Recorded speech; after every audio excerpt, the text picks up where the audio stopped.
Sa ibong kan mga kariribukan, asin day pagkaoryon, igwanin sarong Bicolanong heroe, na ehemplo kan sa iyang pambihirang kabayanihan, ini si Colonel Teofilo Padua, tubong Goa Camarines Sur, na ipinangaki kan Disyembre 28, 1898, taong 1941, kan nag-abot ang Japanese Imperial Army sa Camarines Sur, duwang paagi, ang pagpipilian ka ito kan mga sibilyan, enot, ang magpasakop na sana sa mga Hapon, asin ang pandua, iyo ang makipaglaban sa puwersa kan mga ini. Si Colonel Padua, mas pinili na makipaglaban para sa katalingkasan kan banwaan.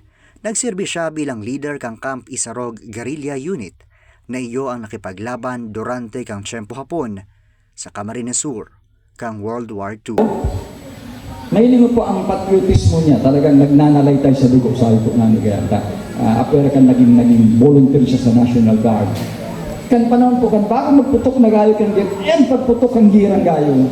Si Teofilo po, hindi po kung aram po doon, counselor po siya kang Goa. So he was sitting counselor kang Goa on the day na nagputok na gayo ang gira, kan binaog kang mga Hapon ang Naga kang mga December 14 na yan. Naglanding sa Legazpi December 12, nakaabot sa Naga December 14. And few days after, naglaog na ang mga Hapon digdi sa iba-ibang parting iniyo kang partido.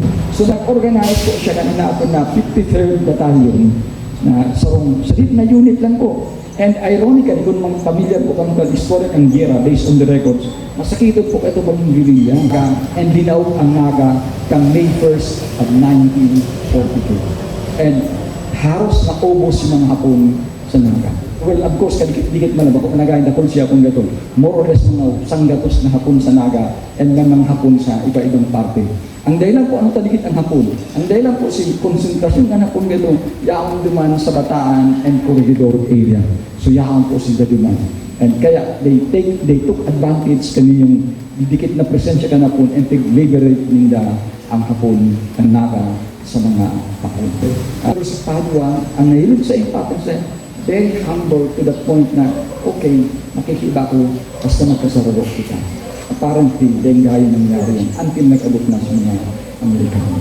Para sa Bicolano historian na si Dr. Danilo Hirona, sa ibong kan mga kariribukan ngunyan, asin pagkabaranga, urugnakan mga lideres kang nasyon, ang attitude o pag-uugali ni Colonel Padua, na sarong mabuot asin may pagmakulog na lider, ang angay na gayong balikan, asin maging ehemplo kan lambang sarok. Parang Teofilo Padua na may ipagpapahiling na pagmamalaki ang Goa at ang partido at ang probinsya at sarong maray na leader kan panahon ni Guerra. Importanteng maray pag-uun ako kita ngayon na panahon na grabing overwhelmed na kita kan mga political issues, mga kaguluhan na yan, na naligawan ta na ining mga tunay na ehemplo kung paano maging tunay na leader. Araw kaning kay Teofilo Padua na man pigi-expect nga siya ng kabayaran, may pigi-expect na rekonosimiento, and yet ipinaglaban ang katalingkasan ta and pinagsakripisyo ang buhay ninda na aram tang dikit na mapasala sila makagadan sila, and yet hindi pag-intindihan ni Teofilo ipinakipaglaban niya ang katalingkasan ng Pilipinas.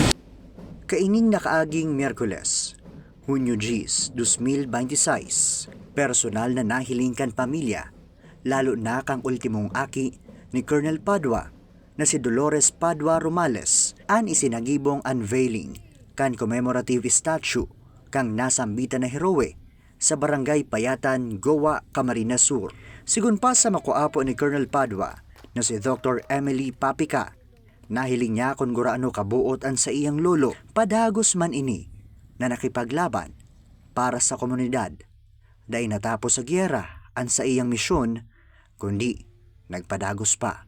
Okay po, si Colonel Teofilo Padua po. Actually, lolo ko, ako niya po ako, sabi niya, makanood ka mo, mamuot sa daga, sabi niya. And then, in the morning, meron siyang telescope. Pag nahihili niya, alam mo na, syempre somebody has to cook food. Nakihili niya may smoke. Dudumanan niya yan, ika-capture niya, but he doesn't kill them.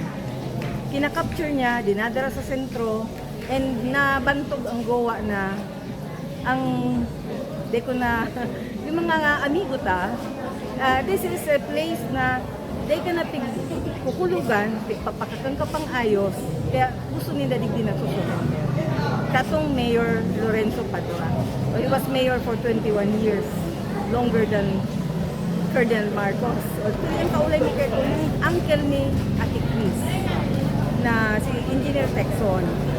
So, siya ang na-instruction ni Congressman Noli dati, nagiguhon. Until, di ba, nagadanan si Congressman Noli, Congressman Arnie, ang itinaon niya yung basketball court.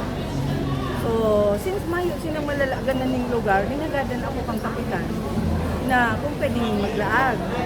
Sabi ko, sige na, kasi my parents and my grandparents will be happy na makatabang sa tao. Hinagad ko, araw kayo, tangan yung ma-repolta man sila. Sa ngunyan buhay ang ligasiya ni Padua, lalo na tanugo kan pagiging leader kaini, na ipasa hasta sa iyang makuapo na ihuman ang presenteng vice alkalde kan munisipalidad para kay Vice Mayor Marcel Michael Pan.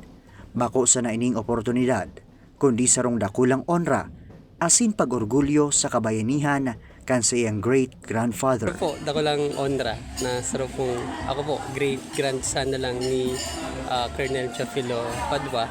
Dakula pong onra na syempre, mapagibuhan po siya din ng statue dahil po man inis mga contributions niya kay itong panahon ng Hapon kasi invade kita kang mga Japanese dide as in na-liberate niya po ang bakos na pambanwaan ng gawa syempre pati po ang Naga as in ang Bicol po. Ngunyan, napigrurumdum ta ang Independence Day, pinapagurumdum kita na magsalingoy, balikan ang satuyang kasaysayan asin padagos na gibuhon na inspirasyon ang sa indang naging buhay. Ulit ang mga isinakripisyo kan sa tong mga heroe, iyo ang naging liabe, tanganing makamtanta, ang katalingkasan. Daiman lugod kita, makalingaw. Hali digdi sa Barangay Payatan sa Banwarin, Goa, Camarines Sur. EJ Conmigo, FMR News.